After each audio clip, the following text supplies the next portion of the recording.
Olá, galera. Olha só, a despolitização da política, né, tá mostrando aí pra gente um show, um verdadeiro circo de pessoas que querem ser presidentes do Brasil, que se acham aptas a ser presidente do Brasil. Como se não bastasse o Luciano Huck, o Dória, o gestor Dória, agora nós temos aí o Dr. Hollywood. O Dr. Hollywood, ele quer ser presidente do Brasil. E está em plena campanha já, dando entrevistas e já mostrando um projeto para o Brasil, soluções, etc. e tal. Bom, ele se diz formado em economia pela Universidade de Harvard. E embasado nesse diploma, ele estaria apto a ser presidente do Brasil. Ele, como cirurgião plástico, como médico, ele não conseguiu dar jeito no nariz daquela apresentadora que apresentava aquele programa com ele, aquele programa idiota com ele. Ele não conseguiu dar jeito, né? Mas ele, como economista formado por Harvard, tem certeza que vai conseguir dar jeito na economia do Brasil. E pior do que essa pessoa se achar apta a isso, né, a resolver os problemas tão complexos do Brasil, é um monte de gente acreditando que realmente ele tem razão naquilo que ele fala, sabe? É uma alucinação coletiva, porque a gente tem essa noção pelos comentários do YouTube, no YouTube. Então, se vocês forem nos vídeos, nas entrevistas do Dr. Ray, que ele se propõe aí à presidência da República, você vai ver que tem um monte de gente, assim, endossando aquilo que ele diz. Então, eu selecionei esse vídeo do Dr. Ray, em que ele fala sobre os impostos no Brasil, que é um assunto um tanto quanto polêmico, né? Importante pra gente discutir, sim. E eu quero ver qual que é a do Dr. Ray. Ele que tem os Estados Unidos como o protótipo de desenvolvimento de perfeição liberal no mundo. Então, a partir disso daí, ele quer trazer o liberalismo para o Brasil. Vamos ver então qual é a proposta do Dr. Ray e o que ele tem a dizer, qual é a dele, qual é o conteúdo dele, qual é o blá blá blá dele. Vamos lá. Eu vou tocar o vídeo e conforme ele for falando, eu vou fazendo algumas intervenções, ok? 77% de imposto é comunismo, e comunismo nunca funcionou e nunca vai funcionar. Bom, aqui ele já começa com música para os ouvidos dos coxinhas. 77% dos impostos é comunismo, ou seja, o excesso de impostos no Brasil é devido ao país ser comunista. Aí o coxinha já tem um orgasmo só de ouvir isso, sabe? Pronto, é o presidente perfeito, é a figura perfeita para representar o coxinha, aquele que confunde a bandeira do Japão como um símbolo comunista. No Congresso Nacional, nós nos deparamos com uma cena nojenta. Reparem aqui, a nossa bandeira, um símbolo vermelho comunista. Esse é o eleitor do Dr. Ray e companhia. Com o retorno, que é o penúltimo no mundo, gente, isso é um crime contra o brasileiro, vai enriquecer políticos. Ou seja, o Brasil é um país comunista, com uma carga tributária muito alta, sem contrapartida, e isso acontece porque é para enriquecer políticos. Foi isso que o Dr. Ray aprendeu em Harvard. Em Harvard, ele não aprendeu que o capitalismo, tá? A hiperfinanciarização do capitalismo que aconteceu durante o século XX, a meados do século XX principalmente, e agora talvez tenha chegado assim no clímax da coisa, causa uma sequela muito destrutiva na periferia do capitalismo. E isso está intimamente, umbilicalmente ligado com a questão tributária tão descompensada, tão alta e sem contrapartida. Na Europa, em países como a Itália, paga-se muito mais impostos do que no Brasil. Acontece que lá tem uma contrapartida e aqui não. Agora, por que a gente não tem contrapartida dos impostos? E por que há sempre criação de impostos para dar jeito em algo que a própria economia deveria estar aí solucionando? Isso tem a ver com a hiperfinanciarização do capitalismo.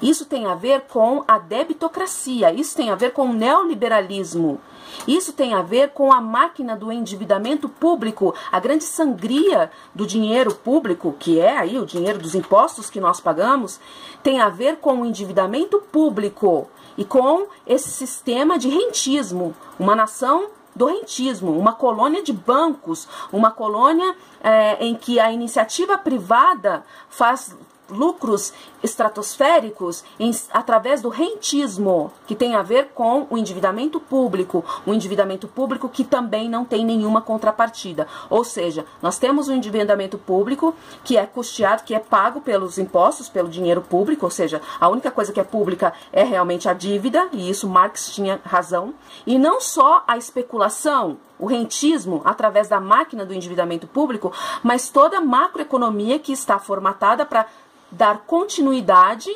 a esse sistema, com muito sucesso para eles, em detrimento dos nossos serviços públicos, em detrimento da contrapartida dos impostos. A grande sangria do dinheiro público é o endividamento público, que chega a cifras de trilhões, e é lógico que a gente não paga esse montante, a gente paga os juros gerados desse montante, nós pagamos anualmente. E quem paga isso?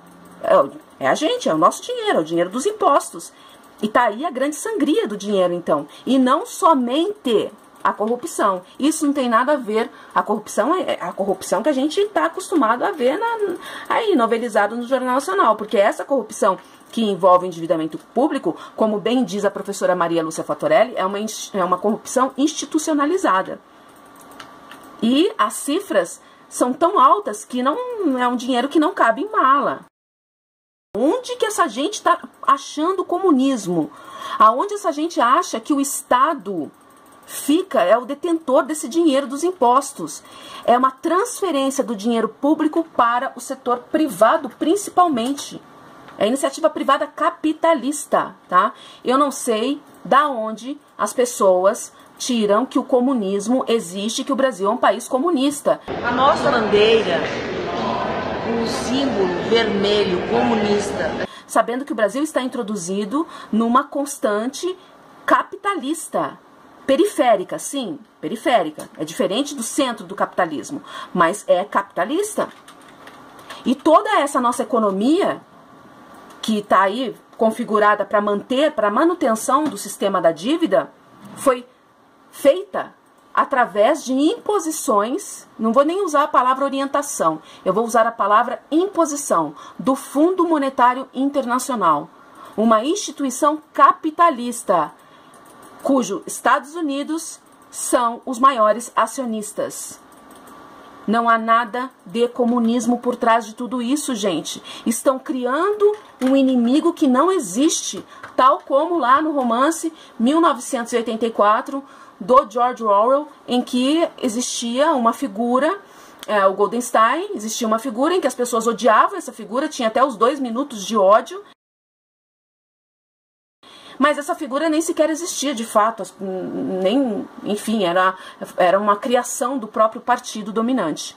O que está acontecendo? Essa será a nova bandeira do Brasil?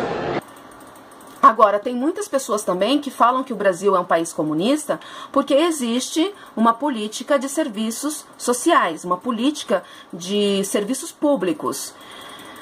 Isso também existe no mundo inteiro. Em todos os países do mundo existe cobrança de impostos para a manutenção do Estado. Em 3 bases tributárias, que é a propriedade, a renda e o consumo. Tá? O problema daqui é a contrapartida. E como ele é feito, como ele é distribuído. O problema no Brasil é que o imposto é regressivo, porque está hiperconcentrado numa única base, que é o imposto sobre consumo. E esse imposto sobre consumo, ele é regressivo. O pobre paga mais. E é desse imposto que o Dr. Ray está falando nesse vídeo, que ele dá esses números aí, com base no imposto sobre consumo. Vai dizer, mais baixo as luzes. Irmão, essa luz aqui é 60% de imposto. Exatamente. A gasolina do seu carro, 50% de imposto. O imposto do seu carro é 4 vezes o padrão dos Estados Unidos. Então, na verdade, você tem com o super inteligente meu contador americano. O contador americano dele super inteligente, então vai ser o ministro da Fazenda. E nós calculamos, levou semanas. Você paga, deixa eu falar a verdade para vocês, isso são impostos escondidos, não tem Ele ficou com o contador americano dele calculando em semanas. Ele poderia fazer uma pesquisa rápida na internet, que ele chegaria a esses números e ele poderia dar uma explicação um pouco mais inteligente. Esses impostos que estão inseridos no imposto sobre consumo, são vários impostos, imposto sobre imposto sobre imposto, porque está dividido. Tem o imposto municipal, o imposto estadual, ao todo são 9 tributos inseridos no imposto sobre consumo. Eu não estou defendendo pagar muitos impostos, não é isso. Por favor, não me entendam mal. Eu acho que tem que ter uma reforma tributária sim, só que não é com esse tipo de discurso, dizendo que o Brasil paga muitos impostos, que é por causa do comunismo, que blá blá blá blá, que vai encontrar uma solução. Além desses vários impostos, que são 9 tributos, exatamente, um excesso, né, quando deveria ser um só, como o modelo clássico, mas também tem a questão da própria macroeconomia, que é super desestabilizada, voltada para o rentismo. Aí a gente volta novamente na formatação econômica do país. Eu selecionei aqui para vocês, aqui uma matéria, ó, que é do ano passado, que fala sobre os impostos consumirem até 72% dos preços. A matéria é do ano passado, mas o assunto é super atual. E tem uma explicação bem interessante aqui que eu vou ler para vocês. Os tributos embutidos em produtos como alimentos e presentes não são facilmente percebidos pelos brasileiros. É preciso ficar atento. As cargas tributárias não mudaram, mas o preço final está mais caro, em razão dos efeitos da inflação e do câmbio. Vou repetir, em razão dos efeitos da inflação e do câmbio. Isso daqui tem a ver com a nossa economia, com a desestabilização da nossa economia, com a fragilidade da nossa economia. Com isso, o consumidor desembolsa mais dinheiro também em imposto, já que esse incide sobre o preço final. Ou seja, se há uma mudança do preço por causa da variação do câmbio, principalmente porque a nossa inflação é cambial, há também uma variação na porcentagem de impostos. E isso tem a ver com a economia capitalista que nós temos. Esse modelo neoliberal, esse modelo colonial que foi orientado não, eu falo orientação, mas é um eufemismo, foi imposto pelo Fundo Monetário Internacional, o tripé macroeconômico, com metas estéreis. O tripé macroeconômico não tem meta que é destinada às áreas sociais, meta para saúde, para educação, enfim, não. A única meta do tripé macroeconômico é para honrar o pagamento da dívida pública, tá? A lei de responsabilidade fiscal é só para isso, para pagamento da dívida pública, que também não tem contrapartida nenhuma, que é só uma máquina de especulação que transforma aí o país num país do rentismo, onde a burguesia, tanto a burguesia nacional, mas principalmente a iniciativa privada internacional, fazem lucros assim estratosféricos, gigantes. Quem manda aqui é a iniciativa privada, quem manda aqui é banco, os ricos, a elite, sabe? O Estado manda muito pouco nisso tudo. E tem a ver com a questão dos impostos. E tem gente que acha que o Estado, ele concentra toda a riqueza em mãos. Não, o Estado ele só faz a transferência, tá, do dinheiro público para o setor privado. Como eu já disse, em qualquer país do mundo se paga imposto, tá? Em qualquer país do mundo. O modelo é diferente. O modelo europeu, estadunidense, canadense é um, o modelo nosso aqui é outro. Mas imposto é uma coisa que é sine qua non para a manutenção do Estado.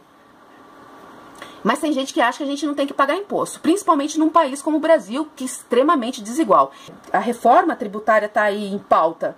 A gente tem que, enfim, participar dessa reforma, participar dessa discussão. Mas daí a gente achar que é por causa do comunismo que existe impostos e que a gente não deve pagar imposto e que diminuir impostos é a única solução? Sim, diminuir impostos para os pobres e aumentar os impostos dos ricos.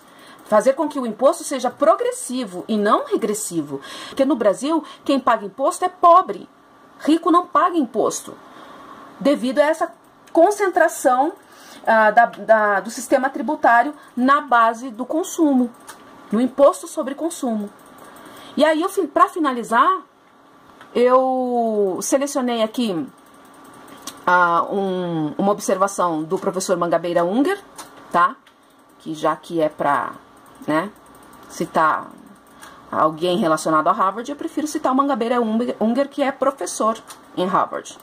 Sobre o consumo, que esse imposto sobre o consumo viesse combinado com o imposto sobre o patrimônio, sobre a riqueza, que abrisse um caminho em direção à descoberta das fontes da renda. Agora, é claro que a reforma nos mecanismos da tributação precisa andar em paralelo com o investimento na máquina arrecadadora do Estado. E precisa começar por uma providência muito simples, que é pôr 200 pessoas na cadeia e dar o exemplo das consequências da sonegação. Por que só 200? Eu estou sendo agora modesto e realista, por isso.